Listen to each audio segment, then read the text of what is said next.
देखिए सर, यहाँ पर सारे रूम नंबर्स लिखे हुए हैं और उस कमरे के रूम के अनुसार वहाँ की बेडशीट और बाकी का सामान रखा हुआ है। सर, ये अंश के रूम का लॉकर है।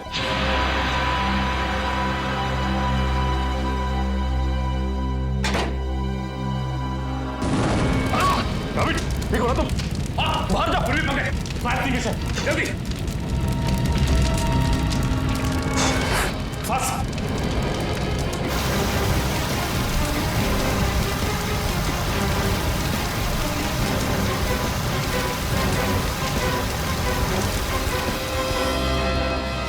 काबिल लगता है थोड़ा केमिकल रह गया था इसमें।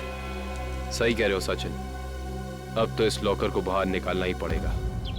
आप लोग भी थोड़ा पीछे रहिए।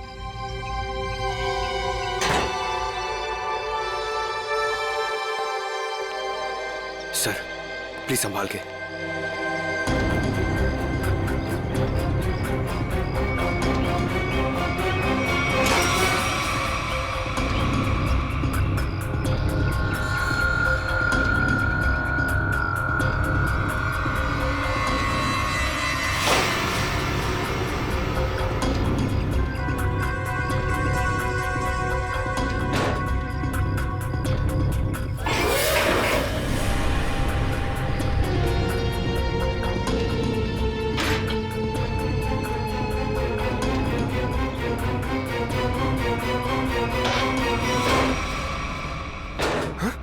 सर, ये क्या? आपकी बार तो आग ही नहीं लगी। क्या बोल रहे? आग सिर्फ इसमें लगी। ये देखो, सिर्फ ये बैग जला है, बाकी सारी की सारी चीजें बिल्कुल वैसी हैं। ये देखो। सर, इसका मतलब केमिकल इस बैग में होगा और बेडशीट इसी बैग में लाई होगी। हाँ पंकज, एग्जैक्टली ऐसा ही हुआ है। डॉक्टर साहब, ये वही लेडी है ना जिन्होंने अंश के कमरे में वो चादर बिछाई थी? जी सर, शीला। मैंने कुछ नहीं किया सर।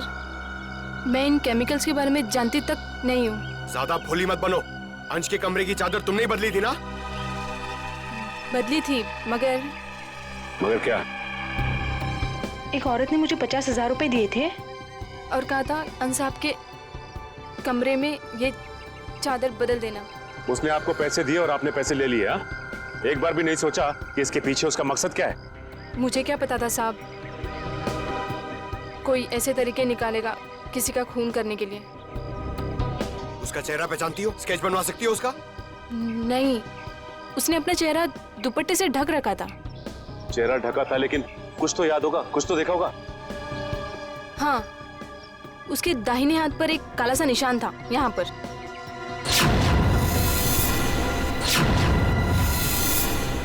ठीक है, आप लोग जा सकते हैं। जी सर। अंश को फूड पॉइजनिंग हुई उसके घर पे, जिसके बाद वो हॉस्पिटल में एडमिट हुआ।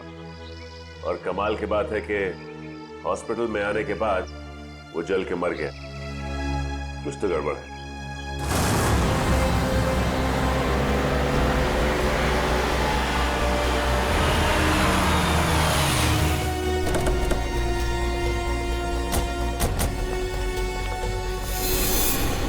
सर, इस घर पे तो जगह जगह सीसीटीवी कैमरास लगे हैं। और इतने सारे बॉडीगार्ड्स। लगता है अंश जानते थे कि उनकी जान को खतरा है। राइट श्रेया, कोई ना कोई बात तो जरूर थी, वरना इतनी ज्यादा सिक्योरिटी कोई मामूली इंसान नहीं रखता। किससे मिला है आपको? सीआईडी? अब अंदर जा सकते हैं? Thank you. सर, ये घर तो बड़ा आलीशान है। अंश बहुत पैसे वाला रहा होगा। जितना बड़ा आदमी उसके उतने ज्यादा दुश्मन। नमस्कार। नमस्ते। आपसे कुछ सवाल पूछने थे। जी पूछिए। जिस रात अंश जी की तबीयत खराब हुई, उस रात उनका खाना किसने बनाया था? साहब, खाना तो मैंने बनाया था, लेकिन मैंने कुछ नहीं किया। तो फिर सिर्फ अंश की तबीयत क्यों खराब हो और किसी की क्यों नहीं? मुझे मालूम नहीं। अब मालूम नहीं कहने से तो काम नहीं चलेगा ना। कोई तो था जो चाहता था कि अंश हॉस्पिटल पहुंचे, ताकि वहां वो खूनी बड़ी आसानी से उस जुर्म को अंजाम दे सके। एनीवेज, हमें उस पार्टी की गेस्ट लिस्ट चाहिए थी। जी। गोपी पिछले 5 साल से उनका खाना बना रहा है, ये ऐसा कुछ नहीं कर सकता। तो और कौन कर सकता है? क्या आपको किसी पर शक है? शायद गगन। गगन? अच्छा, ये गगन कौन है? पापा का बिजनेस मैनेजर था। अभी कुछ दिन पहले उसे नौकरी से निकाल दिया था। पार्टी में गगन भी आया था। हाँ, मगर बिन बुलाए। हाँ साहब, गगन हो सकता है। उस दिन पार्टी में मैंने उसको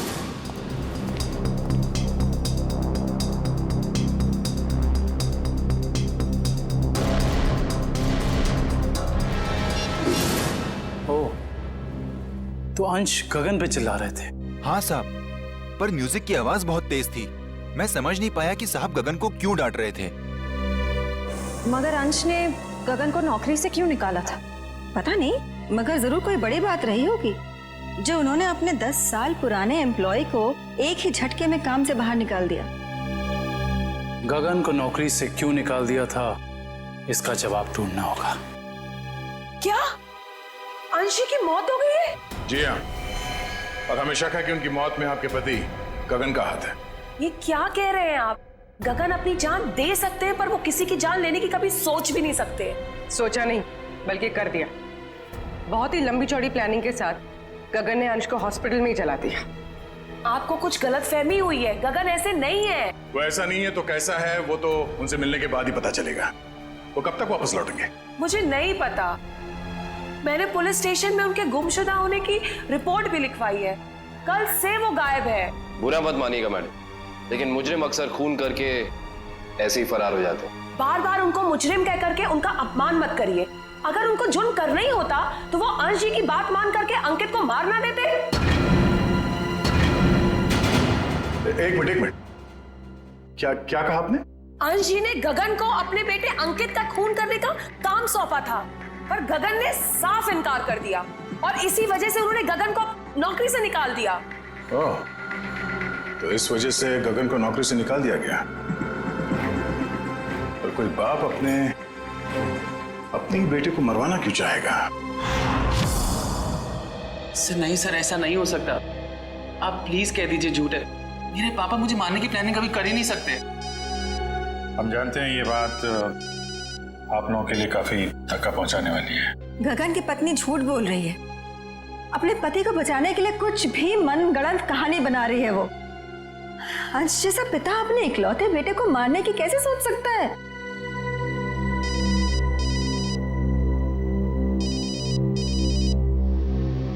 किसका फोन है अंकित? चाहो तो बात कर लो।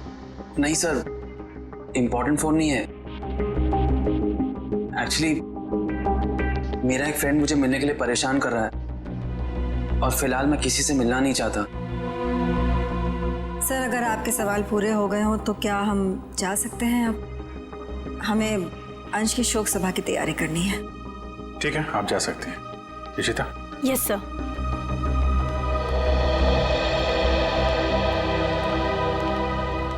सर, जब अंकित का फोन बज रहा था तब उसका रवैया कुछ अजीब सा नहीं हो गया? लग तो रहा था कुछ छुपा रहा है। नजर रखो इस पे।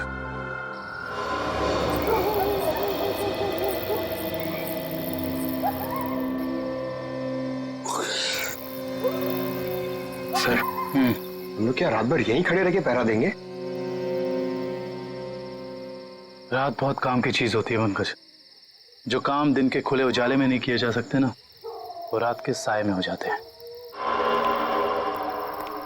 सर, अंकित आ रहा है। आ नहीं रहा श्रेया, हमें ले जा रहा है अगले सुराग तक।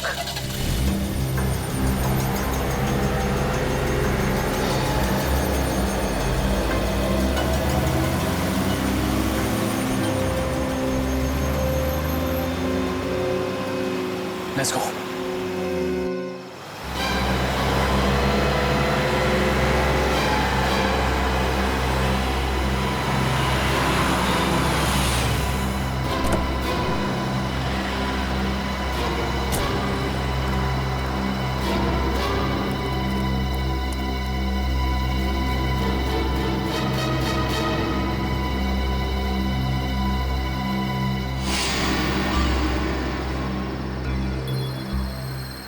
सर, ये इतनी रात को यहाँ ढाबे पे खाना खाने को आया है? नहीं पंकज, खाना खाने नहीं आया ये यहाँ ऐसे इंसान का इंतजार कर रहा है जिसे दिन के उजाले में नहीं मिल सकता।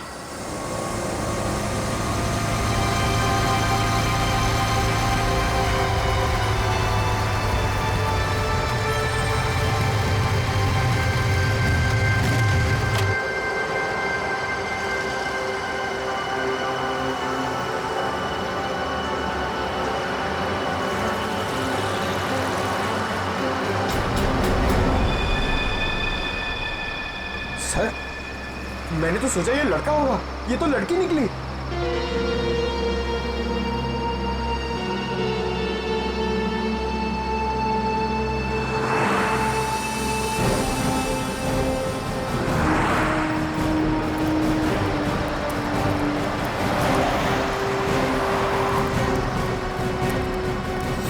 अरे आप लोग और यहाँ? हाँ हम बहुत मेहनत करें आपके पापा के खूनी को ढूंढने की। वैसे ये कौन है? ये स्वाति मेरी बेस्ट फ्रेंड है। हाँ, वो तो हमने देख ही लिया है। देखिए आप लोग प्लीज मेरी मामा से मत कहिएगा कि मैं इससे यहाँ मिलाऊं। क्यों? वो आंटी मुझे इतना पसंद नहीं करती। क्यों पसंद नहीं करती? मालूम नहीं, पर नहीं करती, और उनके गुस्से से मुझे बहुत डर लगता है। ठीक है, नहीं बताएंगे। सब बचपन से ही मुझे प्रिंसिपल ऑफिस के बाहर खड़े होने में बड़ा डर लगता था। कभी सोचा नहीं था कि सीआईडी का काम मुझे एक बार फिर यहीं ले आएगा। काफी शरारती बच्चे थे तुम, इसलिए प्रिंसिपल के कैबिन के बाहर खड़े कर दिए जाते थे। हाँ? बस यूं ही कभी कभी टीचर पनिश कर देते थे। आइए, आपको प्रिंसिपल साहब ने अंदर बुलाया। हेलो। हेलो, सॉरी आप लोगों को इंतजार करना पड़ा। That's okay. हम यहाँ अंकित कुमार नाम के एक स्टूडेंट के बारे में कुछ जानकारी हासिल करने आए हैं। अंकित कुमार? तो वो तो बहुत ही ब्राइट स्टूडेंट है इस कॉलेज का। पढ़ाई लिखाई, खेल कूद, डिबेट, ड्रामा, हर चीज में वो नंबर 1 रहता है। अच्छा, इतना होनहार है वो? हाँ, बल्कि इस बार कॉलेज का स्टूडेंट ऑफ ईयर अवार्ड भी तो उसे ही मिला है। ये देखिए, ये नहीं उसकी फोटो। इसमें अंकित कुमार कहाँ है? यही तो है। ये नहीं, आपको कोई गलतफहमी हो रही है। हम लोग अंश कुमार के बेटे अंकित कुमार के बारे में बात कर रहे हैं। हाँ हाँ, यही तो है, अंश कुमार और रिद्धिमा का बेटा। सर,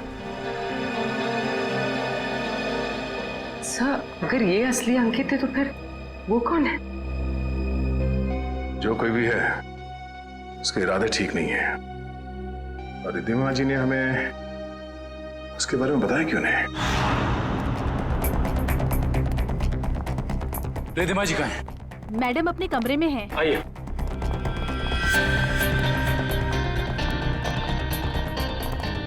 मैडम सीआईडी वाले आए हुए हैं। मैडम।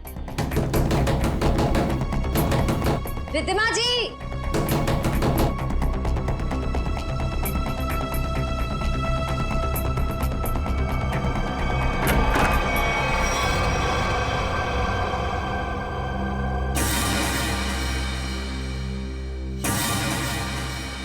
सर, कमरे में तो कोई नहीं है।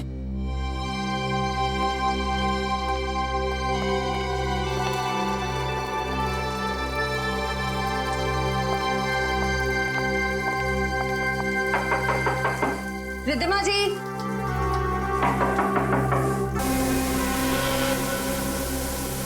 सर, यहाँ भी कोई नहीं है।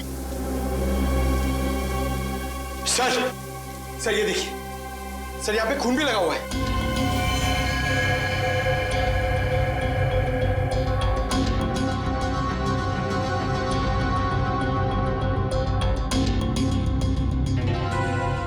शायद रिद्धिमा जी का किडनैप हो गया है। इन टुकड़ों को देख के तो यही लगता है कि उनकी किडनैपर के साथ हाथापाई हुई होगी। अंकित कहाँ है? बुलाओ उसे। अंकित बाबा तो आज सुबह घर से बाहर चले गए हैं। निखिल, अंकित को फोन लगाओ। इस कमरे में इतना कुछ हो गया और किसी को भनक तक नहीं लगी। फायदा क्या घर में इतनी सिक्योरिटी का? अच्छा ये बताओ कि खिड़की के पीछे की तरफ भी कैमरा लगा है ना? जी सर। मुझे उसकी फुटेज देखनी है।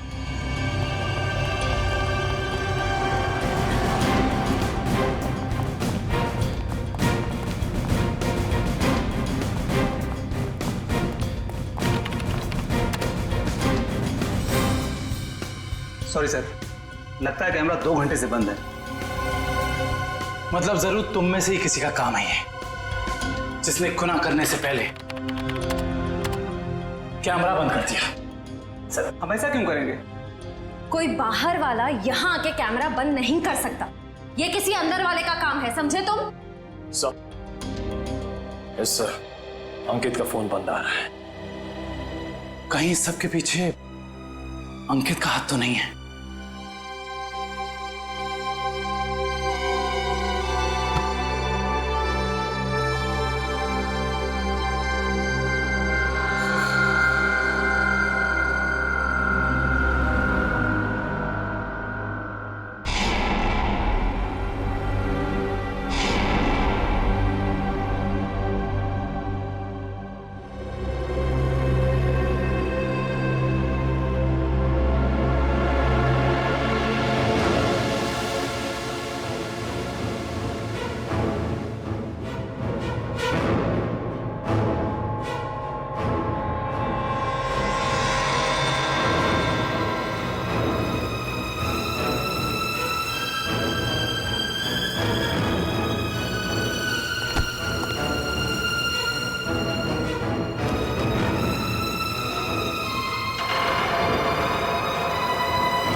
रिद्धिमा जी, रिद्धिमा जी, मैडम जी, रिद्धिमा जी, उठिए मैडम जी, रिद्धिमा जी।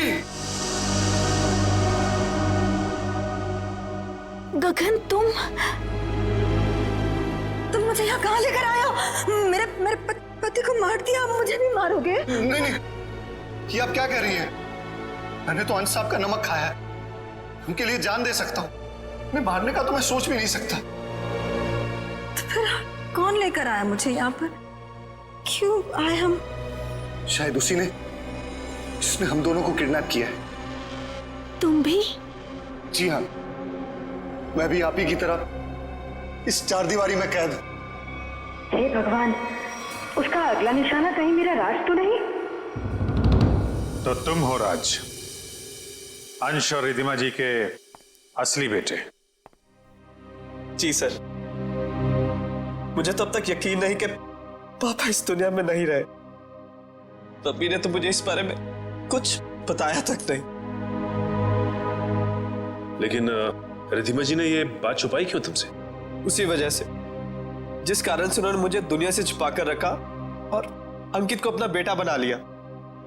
लेकिन ऐसी भी क्या वजह थी जिसने एक माँ बाप को अपने बेटे से दूर कर दिया? सर आप तो सीआईडी वाले, आपसे तो कुछ बात छिप नहीं सकती। अपने खानदानी बिजनेस को आगे बढ़ाने के लिए मेरे पापा ने कुछ गैर कानूनी काम किए हैं। जी हाँ, जैसे रिश्वत देना, करप्शन को बढ़ावा देना, गैर कानूनी बिल्डिंग्स बनवाना और कभी कभी गैंगस्टर्स की मदद करना। सर मुझे ये कहते हुए बहुत शर्मिंदगी है कि मेरे पापा इस देश के अच्छे नागरिक नहीं बन सके और वो बहुत ही अच्छे पिता थे। इन गैंगस्टर से बचाने के लिए उन्होंने मुझे दुनिया से छुपा कर रखा।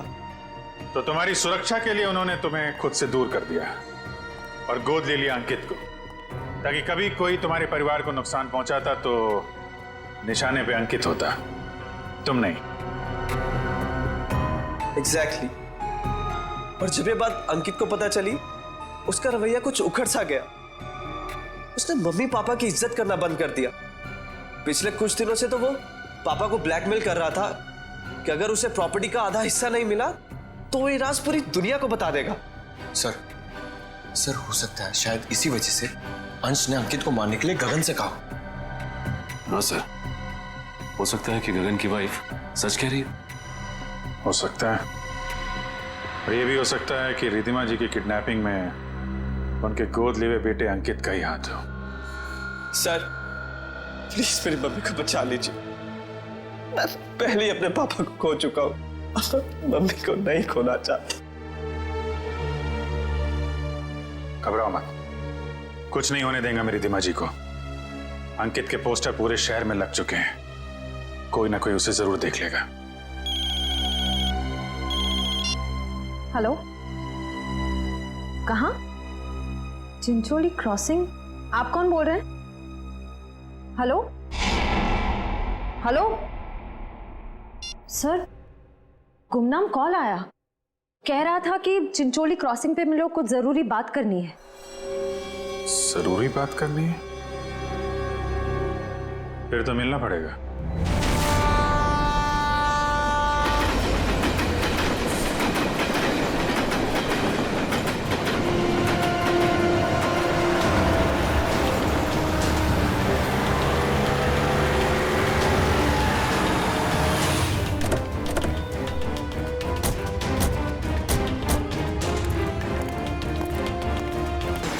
बताओ क्या बताना चाहते थे? सर मैंने आपको फोन इसलिए किया था क्योंकि जिस आदमी का आपने पोस्टर लगाया है उसे मैंने कहीं देखा है सर। तुमने पक्का ध्यान से देखा ना? वो अंकित ही है। हाँ सर, वो अंकित ही था। कहाँ देखा है उसे? सर अगर मैं आप लोगों को बताऊंगा तो कहीं मैं मुसीबत में न पड़ जाऊं सर। देखो तुम्हें कुछ नहीं होगा, तुम बताओ तुमने कहाँ देखा था अंकित को? सर मैंने उसे हसनपुरा की चौल में देखा था सर। हसनपुरा चौल?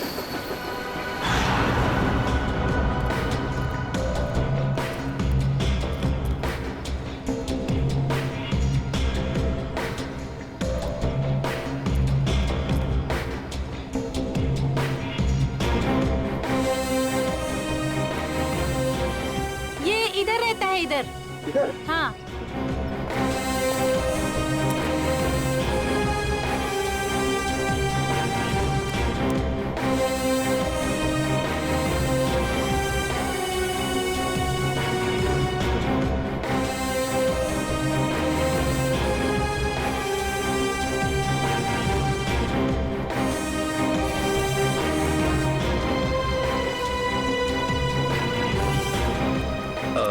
आपने इसे कहीं देखा है?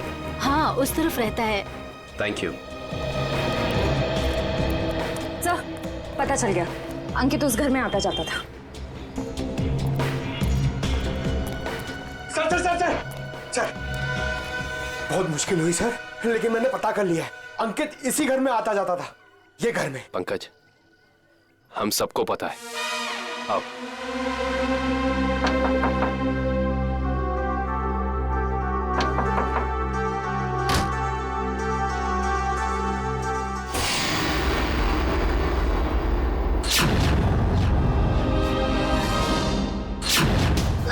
आप लोग?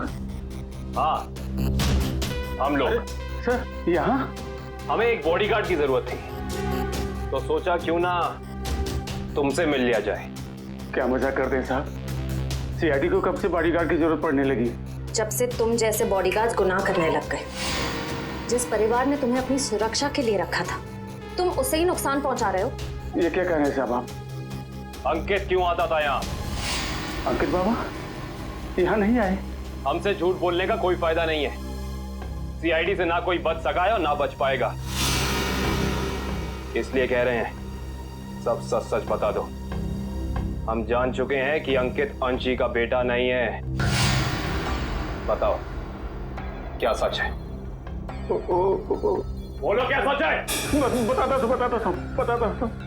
दरअसल में अंकित का असली बाप मैं हूँ। तुम? हाँ, अंश साहब मेरे बेटे को गोद लेना चाहते थे और मैं भी अपने बेटे के सुनहरे भविष्य के लिए उन्हें मना नहीं कर सका। मगर तुम्हारे अंकित ने जिस थाली में खाया उसी में छेद किया। पहले अंश को मार डाला, फिर रिद्धिमा को किडनैप कर लिया। नहीं साहब, मेरा बेटा ऐसा नहीं कर सकता, मैं उसे अच्छी तरह जानता हूँ। अगर ऐसा है तो हम अंकित को कुछ नहीं होने देंगे, लेकिन अब हमें साफ साफ बताओ ये अंकित हमें मिलेगा कहाँ? अंकित अपने दोस्त स्वाति के साथ है, ग्रीन सी लॉज में। ग्रीन सी लॉज?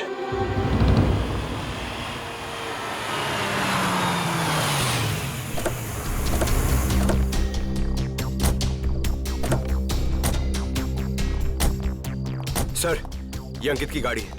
अंदर चल के चेक करते हैं।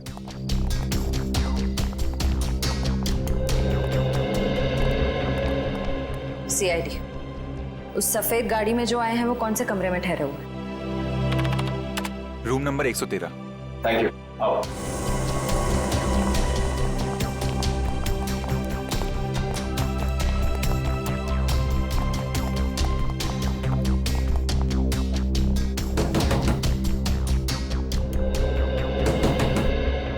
कौन है?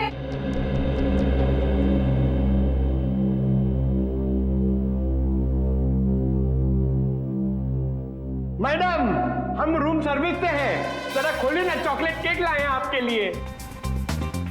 मगर हमने तो केक नहीं मंगवाया। मैडम, वो क्या है ना, हमारे होटल का 5वीं सालगिरह है, इसीलिए हम सबको चॉकलेट केक खिला रहे हैं। आप भी खाइए ना, प्लीज। सीआईडी,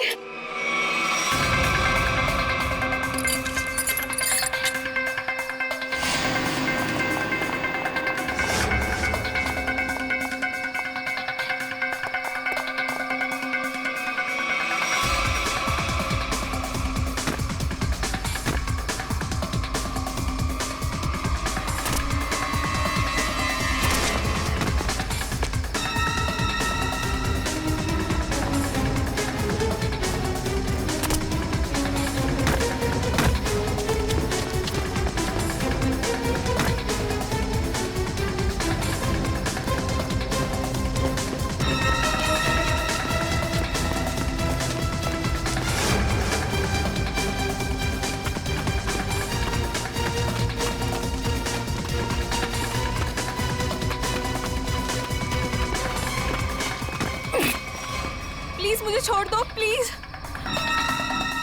तुम वही हॉस्पिटल वाली लड़की हो? प्लीज मुझे जाने दो, मैंने कुछ नहीं किया। सीआईडी की आदत नहीं है मुजरिमों को जाने देने की। हाँ, मैंने ही पैसे दिए थे उस लड़की को ताकि वो केमिकल वाली बेडशीट अंश के बेड पे बिछा सके। किसके कहने पे किया था तुमने ये? अंकित के। कहाँ मिलेगा ये अंकित? पता नहीं। अच्छा, तो ये तो पता होगा ना कि रिधिमा को कहाँ छिपा के रखा है? नहीं पता। ये पता नहीं, वो पता नहीं, तुम्हें पता क्या है स्वाति? गगन कहाँ है ये पता है मुझे।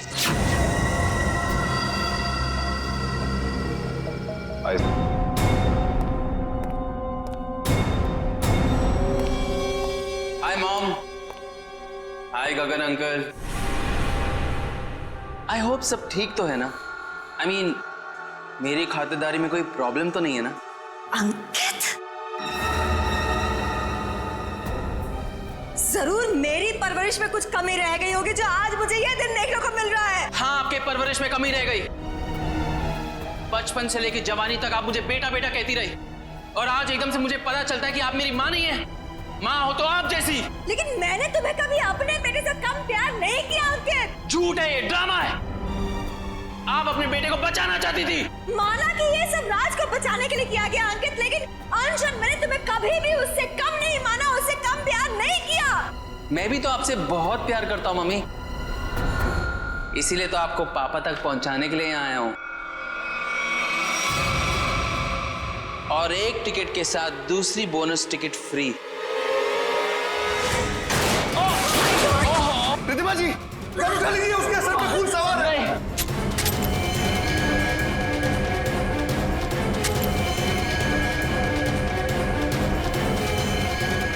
पकड़िए, पकड़ो, पकड़ो। अरे शूट करो ना, गोली चलाओ ना, तो वो मार डालेगा। नहीं प्लीज, अरे मारो उसे। प्लीज नहीं। मार डालेगा हमको, मारो।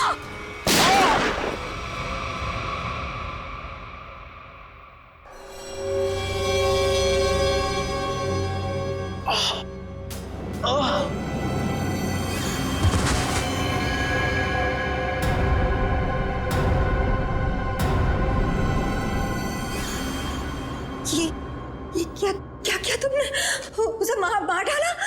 तुम उसके पैर पे फायर कर सकते थे ना मुझे मार डाला तुमने। गगन, what did you do? मेरे से घबराहट में गोली चल गई। वैसे मारना नहीं चाहता था।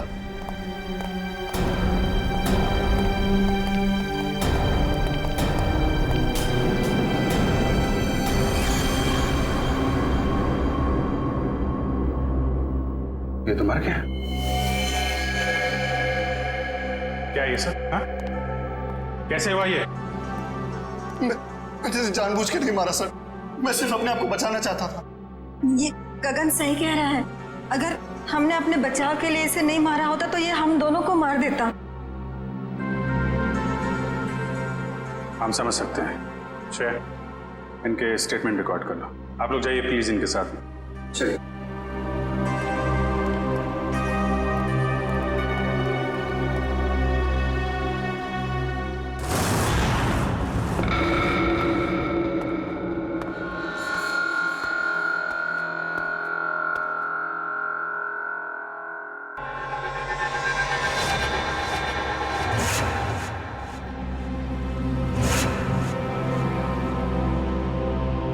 मम्मी,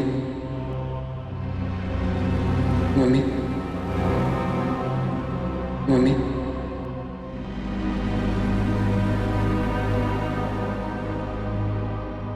मम्मी,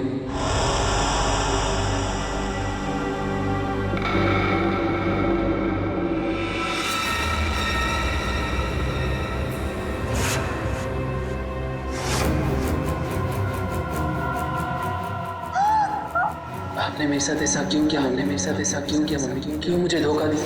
क्यों मुझे धोखा दिया? क्यों मुझे मार दिया? क्यों मुझे मार दिया? बोलिए मम्मी, जवाब दीजिए। बोलिए मम्मी, जवाब दीजिए। क्यों किया आपने ऐसा मेरे साथ? क्यों किया आपने ऐसा मेरे साथ? क्यों हमने बेटे को मार दी? क्यों हमने बेटे को मार दी? जवाब दीजिए मम्मी, जवाब दीजिए मम्मी। बोलिए आपने ऐसा क्यों किया? बोलिए आपने ऐसा क्यों किया? क्यों मुझे मारा? क्यों मुझे मारा? क्यों मुझे मारा? क्यों क्यों?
मरे हुए लोग कभी जिंदा नहीं होते रिधिमा जी। ये सब तो सीआईडी का प्लान होता है गुनहगार से उसका जुर्म कबूल कराने का। अंकित तो कभी मरा ही नहीं था।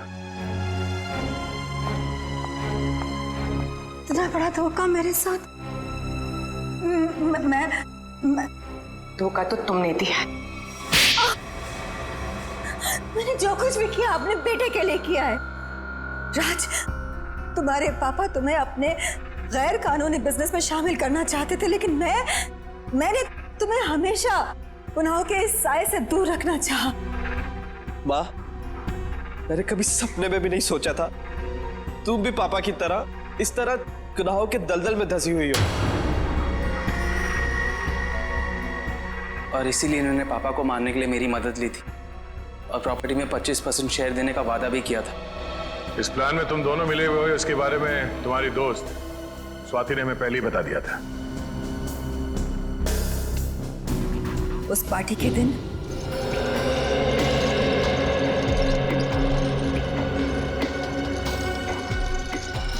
ओह माय गॉड, कितना ऑयली खाना लेकर जा रहे हो साहब के लिए? डॉक्टर ने परहेज के लिए कहा है ना। जाओ सैंडविच और जूस लेकर आओ, जाओ। मगर साहब ने? साहब तुम्हारे बॉस हैं, बट साहब की बॉस मैं हूँ। जाओ। जी मैम।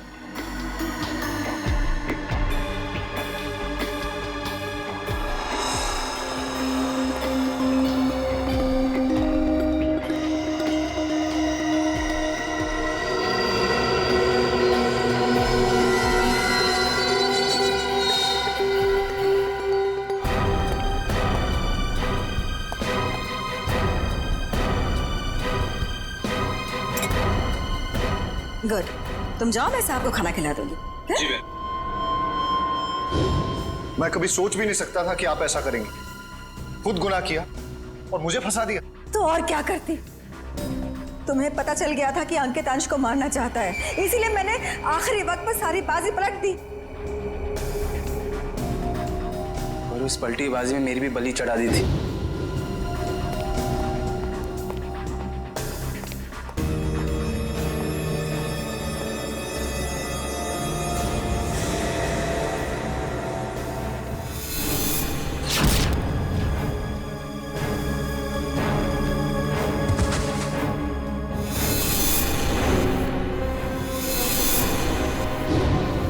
मुझे पता चला कि गगन को तो पूरी सच्चाई पता ही नहीं है। उसे तो यही नहीं पता कि अंश की मौत में मेरा हाथ है, इसलिए मैंने सारा इल्जाम अंकित पर डाल दिया। राज, मैंने ये सब तुम्हारे लिए किया बेटा। गुनाहों पे ममता की चादर ओढ़ देने से तुम्हारे पाप धुल नहीं जाएंगे मैडम। आप दोनों का फैसला अदालत करेगी, या तो फांसी होगी या फिर जिंदगी भर जेल। यही देखते पेशेंट को कैसे आग लग गई। प्लीज हटिए आप लोग।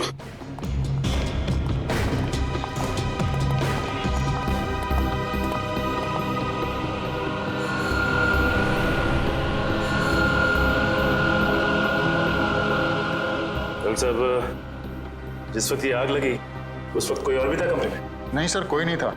मिस्टर अंश के बॉडीगार्ड बाहर ही पहरा दे रहे थे। हाँ सर, अरे इनके आने से पहले साहब अच्छी खासी लेटे हुए थे, लेकिन जैसे उन्होंने दरवाजा खोला अचानक आग लग गई। ऐसा कैसे हो सकता है? जब कमरे में कोई था ही नहीं तो फिर आग किसने लगाई? अपने आप लग गई आग? ये शॉर्ट सर्किट का चक्कर भी नहीं लगता, लेकिन ये आग जैसी भी लगी हो, हम इसका पता कर ही रहेंगे। अंश, अंश,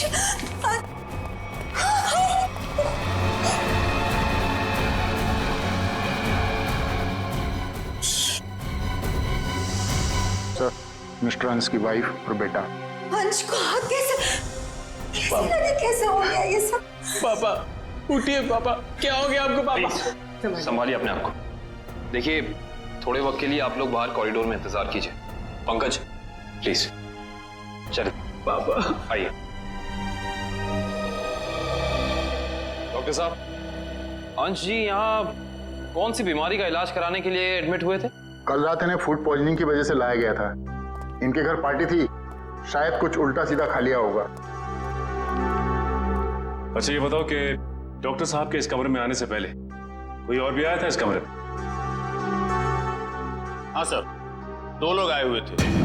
एक कमरे की साफ सफाई करने वाला और दूसरा बिस्तर की चादर बदलने वाली। ये अंश कुमार, इस अंश कुमार की कुंडली निकालनी होगी।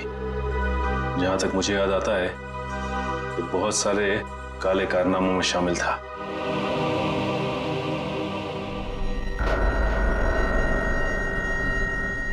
पंकज, रिधिमा और अंकित को घर भेज दिया? हाँ सर, बहुत रो रहे थे बेचारे।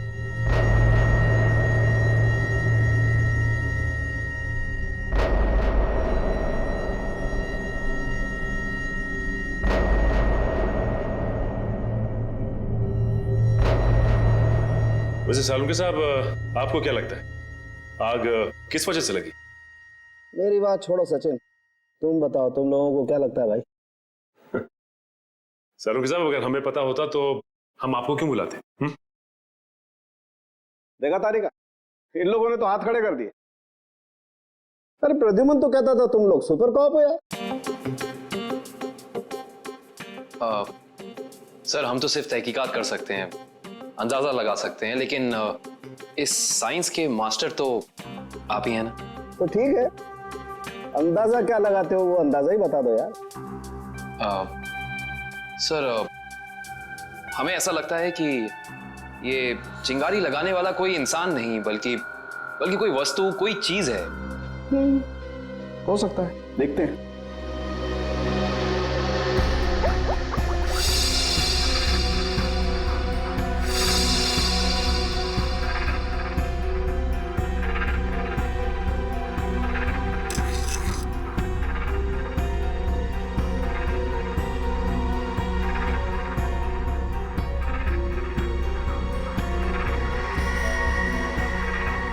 ये बात है। क्या बात है सर? अंश की इस चमड़ी के टुकड़े पर मुझे 2 किस्म के केमिकल मिले। एक का नाम कोजू और दूसरे का चिलिंगफी। कोजू और चिलिंगफी? ये केमिकल के नाम या कोई चाइनीज रेस्टोरेंट के? पंकज, मजाक में।